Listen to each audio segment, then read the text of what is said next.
Antes de aquella primera Pascua de Resurrección, mientras Jesús concluía la nueva ordenanza de la Santa Cena que había administrado a los 12, Él comenzó su solemne discurso de despedida para dirigirse a Getsemaní, a la traición y a la crucifixión. Sin embargo, al percibir la preocupación y quizás incluso el temor absoluto que algunos manifestaron, Él les dijo: y a nosotros, no se turbe vuestro corazón. ¿Creéis en Dios? Creed también en mí. No os dejaré huérfanos, vendré a vosotros. La paz os dejo, mi paz os doy. Yo no os la doy como el mundo la da. No se turbe vuestro corazón, ni tenga miedo. En este mundo terrenal surgen momentos desafiantes, incluso para los fieles, pero el mensaje tranquilizador de Cristo es que Él, el Cordero Pascual, irá como oveja delante de sus trasquiladores. No obstante, Él se levantaría, como dijo el salmista, para ser nuestro refugio y fortaleza, nuestro pronto auxilio en tiempos de tribulaciones. Teniendo en mente las difíciles horas que le aguardaban conforme se acercaba a la cruz y a sus discípulos, quienes llevarían su evangelio al mundo en el meridiano de los tiempos, consideremos ahora juntos un mensaje relacionado dirigido a los miembros de la Iglesia del Salvador en los últimos días. Se encuentra en el sorprendente número de versículos del Libro de Mormón dedicados a conflictos de uno u otro tipo, desde el comportamiento constantemente desagradable de Lamán y Lemuel hasta las batallas finales que involucraron a miles de soldados. Una de las razones obvias de tal énfasis en la guerra es que, dado que el Libro de Mormón fue escrito para una audiencia de últimos días, estos autores nos advierten que la violencia y los conflictos serán una característica distintiva en los últimos días. Por supuesto que mi teoría acerca de la contención de los últimos días no es muy original. Hace casi 2000 años, El Salvador advirtió que en los últimos días habría guerras y rumores de guerra, y más tarde agregó que la paz sería quitada de la tierra. Con toda seguridad, este príncipe de paz, quien enseñó enérgicamente que la contención es del diablo, debe llorar junto con su divino Padre por aquellos de la familia humana que en nuestros días no tienen afecto y no pueden vivir juntos. Hermanos y hermanas, vemos demasiado conflicto, contención y falta de civilidad a nuestro alrededor. Afortunadamente, la generación actual no ha tenido que combatir en una tercera guerra mundial, ni hemos vivido una crisis económica mundial como la de 1929, que condujo a la Gran Depresión. Sin embargo, afrontamos un tipo diferente de tercera guerra mundial. No una lucha para aplastar a nuestros enemigos, sino un reclutamiento que dispone a los hijos de Dios para cuidar más los unos de los otros. La Gran Depresión a la que nos enfrentamos ahora no es tanto un asunto de una pérdida externa de nuestros ahorros, sino una pérdida interna de confianza en uno mismo, junto con déficits reales de fe, esperanza y caridad a nuestro alrededor.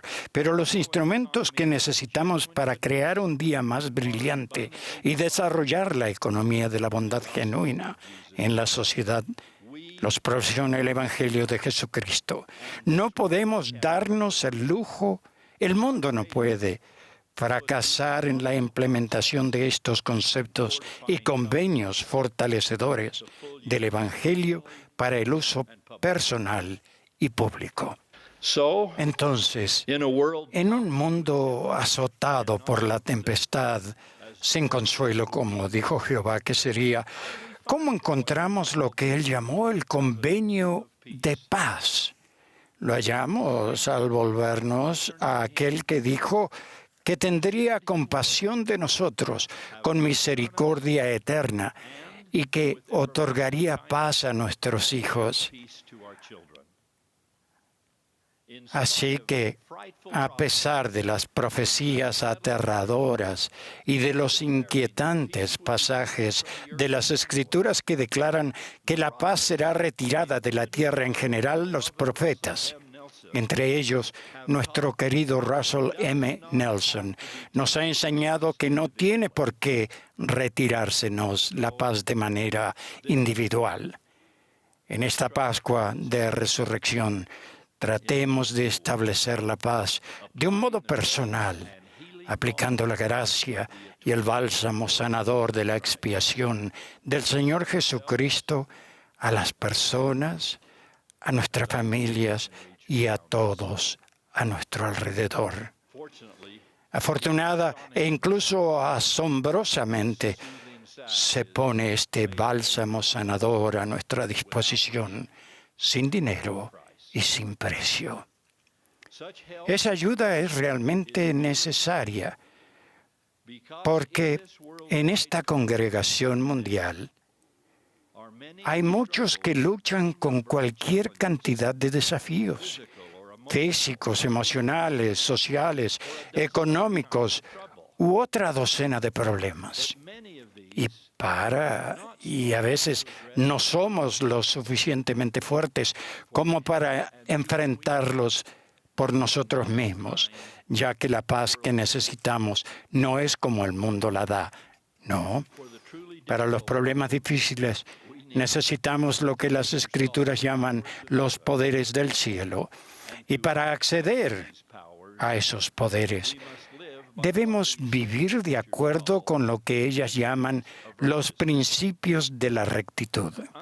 Entender esa conexión entre los principios y el poder es la única lección que la humanidad nunca parece aprender, dice el Dios del cielo y de la tierra.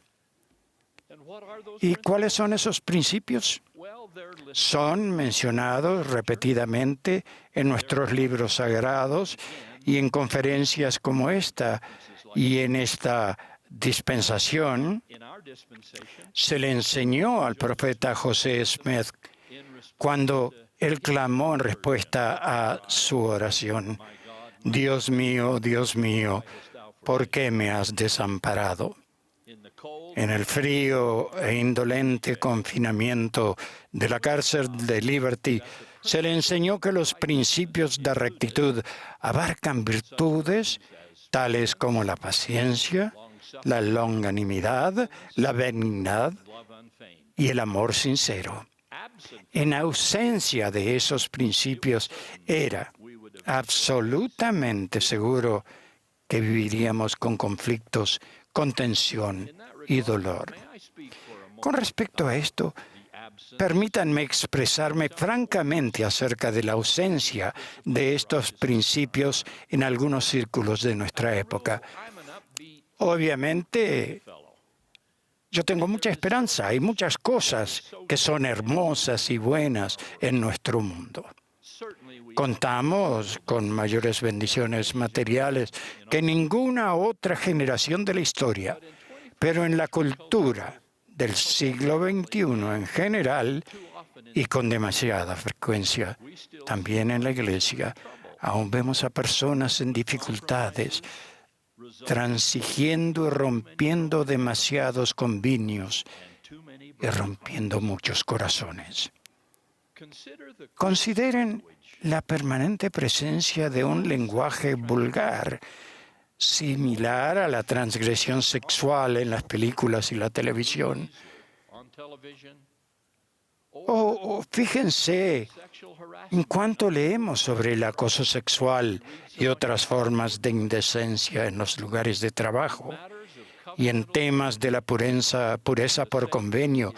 Con demasiada frecuencia, lo sagrado es tratado como ordinario y lo santo es demasiadas veces profanado. Les digo a las personas que se sienten tentadas a andar, a hablar o comportarse como el mundo la da, por así decirlo, que no esperen que eso los lleve a una experiencia pacífica. Yo les aseguro en el nombre del Señor que no será así. La maldad nunca fue felicidad, como lo expresó un antiguo profeta. Cuando la diversión se acabe, siempre habrá que pagar las consecuencias, y en su mayoría se paga con lágrimas y remordimiento. O quizás veamos casos menores de abuso o indignidad, pero cuánto mayor cuidado debemos poner los discípulos del Señor Jesucristo para no incurrir en tales conductas. En ningún caso debemos ser culpables de ejercer injusto dominio o otra forma de abuso o coerción inmoral, ya sea física, emocional, eclesiástica o de cualquier otro tipo. Recuerdo sentir el fervor con que el presidente Gordon B. Hinckley habló a los hombres de la Iglesia acerca de aquellos que él llamó tiranos en su propio hogar. Qué fenómeno tan trágico y absolutamente repugnante es el abuso de la esposa, él dijo. Cualquier hombre de esta iglesia que abuse a su esposa, la degrade, la insulte, que ejerza injusto dominio sobre ella, es indigno de poseer el sacerdocio. Es indigno de poseer una recomendación para el templo. Aún más infame, dijo, es cualquier forma de abuso de niños. En muchas oportunidades, otros hombres, incluso niños fieles de la Iglesia, pueden incurrir en la falta de hablar de manera poco amable, incluso destructiva, a aquellos con los que pueden estar sellados por una ordenanza sagrada en el templo del Señor. Todas las personas tienen el derecho de sentirse amadas, en paz, y encontrar seguridad en el hogar. Por favor, que todos nos esforcemos por mantener allí esa clase de ambiente. La promesa por ser clase de pacificadores es que tendrán el Espíritu Santo como compañero constante, y las bendiciones fluirán hacia ustedes sin ser compelidas para siempre, jamás. Nadie necesita una lengua mordaz ni palabras descorteses para cantar la canción del amor que redime. Deseo concluir donde comencé. Mañana es Pascua.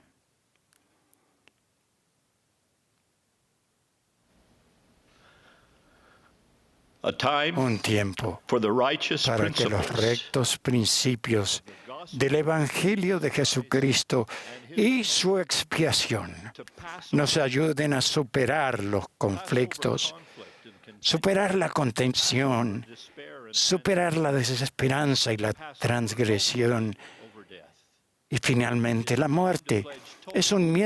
Es un tiempo para prometer total lealtad en palabras y hechos del Cordero de Dios, quien llevó nuestras enfermedades y sufrió nuestros dolores. A pesar de la traición y del dolor, a pesar del maltrato y de la crueldad, mientras sobrellevaba los pecados acumulados de toda la familia humana, el Hijo viviente del Dios viviente pudo ver la larga senda de la vida terrenal, mirarnos y decir: la paz os dejo, Mi paz os doy.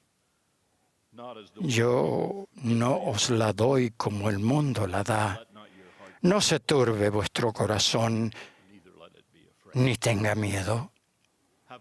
Que tengan una Pascua de resurrección llena de bendiciones, gozo y paz.